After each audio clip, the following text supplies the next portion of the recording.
అమ్మాయిని పెళ్లి చేసుకోవాలని అని అంటే మీది లవ్ మ్యారేజెస్ అంటే అందరికీ ఉన్న డౌట్ మీ ఇద్దరి మధ్య ఉన్నటువంటి బాండింగ్ కానివ్వండి, మేడం గారికి మీరు ఇచ్చే సహకారం కానివ్వండి, చూసే వాళ్ళందరికీ మీది లవ్ మ్యారేజ్ అనిపిస్తుంది, నిజమా? లవ్ మ్యారేజ్ కాదు, ప్యూర్ అరేంజ్ మ్యారేజే. అది పెద్దలు చూసిన పెళ్లి నాకు నాకు ఒకటే కోరిక ఉండేది, అమెరికా ఏ అమ్మాయి ఎలా ఉన్నా పర్వాలేదు, అది కుంటిదైనా గుడ్డిదైనా ఏదైనా ఎట్లున్నా పర్వాలేదు, అమెరికా పోవాలని పెళ్లి చేసుకోనని చెప్పాను. కానీ అంతకంటే చాలా మంచి అమ్మాయి దొరికింది. కథ చెప్పింది అంటే పెళ్లి చూపని రోజు అమ్మాయిని జాన్సమ్మ గారికి 16 ఏళ్ళే, అప్పుడు 10వ తరగతి అయిపోయింది. పెళ్లి చూపులు అయినాయి. పెళ్లి చూపు అయినప్పుడు జాన్సమ్మ గారికి 16 సంవత్సరాలు ఉండే, 10వ తరగతి అయిపోయింది. అప్పుడే అమెరికా నుంచి వచ్చింది, అదే రోజు అమెరికా నుంచి వచ్చింది. పెళ్లి చూపులు చూసిన తర్వాత చాలా చాలా అద్భుతంగా ఉండే. ఫస్ట్ చూడగానే మేడం చూపుల్లో అలా పడిపోయి లవ్లో పడిపోయారా? అంతకుముందే లవ్లో పడిపోయినా, ఫోటో చూసే లవ్లో పడిపోయినా. నాకు చాలా అమెరికా పోవాలని చాలా కోరిక ఉండే. పెళ్లి చూపులు మంచిగాని అయిన 5 నిమిషాలకే మీ అమ్మాయితో నేను ప్రైవేట్గా అంటే నేను ఒక్కనే మాట్లాడాలని అడిగాను. ఆ జనరేషన్లోనే మేడం గారితో మాట్లాడాలని అడిగారు. 1982 జూన్లో అడిగితే వాళ్ళందరూ ఆశ్చర్యపోయారు, కానీ వద్దని చెప్పలేదు.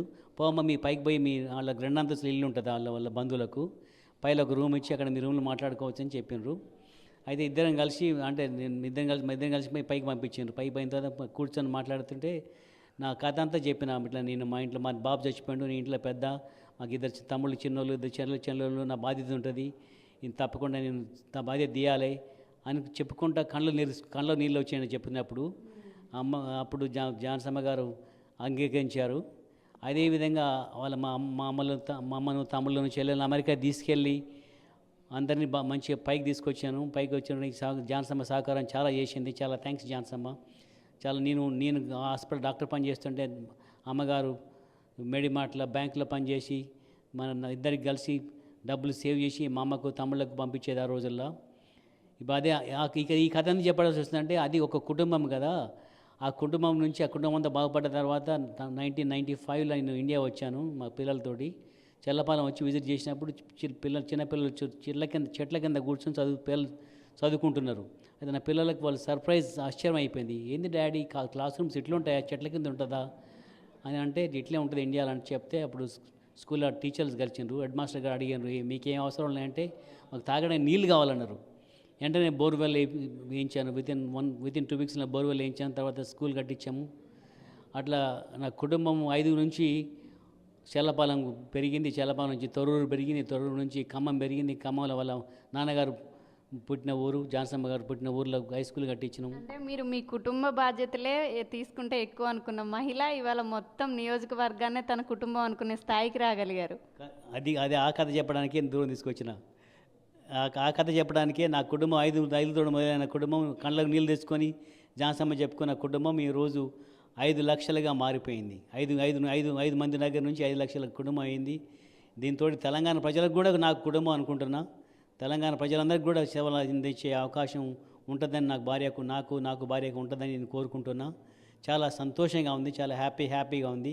కంగ్రాచులేషన్ జాన్సమ్మ, నీకు గుర్తుందా కథ గుర్తుంటే చెప్పు, నేను కళ్ళ నీళ్ళు తీసుకొని మా అమ్మ తమ్ముళ్ళ కథ నీకు చెప్పింది గుర్తున్నదని నాకు చాలా చాలా చాలా చాలా చాలా ఎమోషనల్ అవుతున్నారు. చాలా అంటే మీ ఇద్దరి మధ్యన బాండింగ్ ఎలా ఉంటుంది సార్? అంటే ఏదైనా విషయం చర్చించుకునేటప్పుడు నియోజకవర్గానికి సంబంధించి కానీ లేకపోతే కుటుంబ పరంగా ఎట్లా అనిపిస్తుంది మీ ఇద్దరి మధ్యన?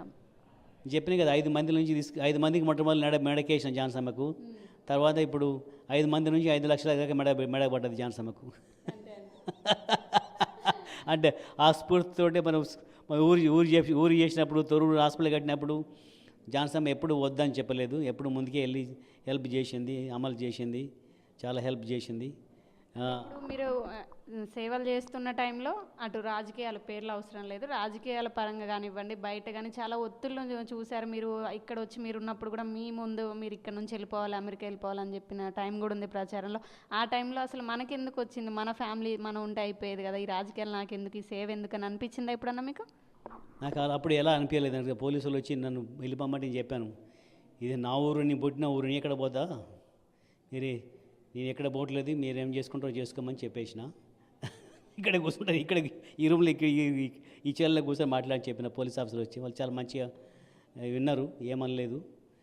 నాకేం బాధ అనిపించలేదు. ఎందుకంటే మన ఊర్లో మనం తప్పు చేస్తే బాధపడాలి, మనం తప్పు చేయనప్పుడు మనకి ఎందుకు బాధపడాలి? ఇది మన ఊరు, మీ అంతా ఎంతో ప్రేమ చూపించారు.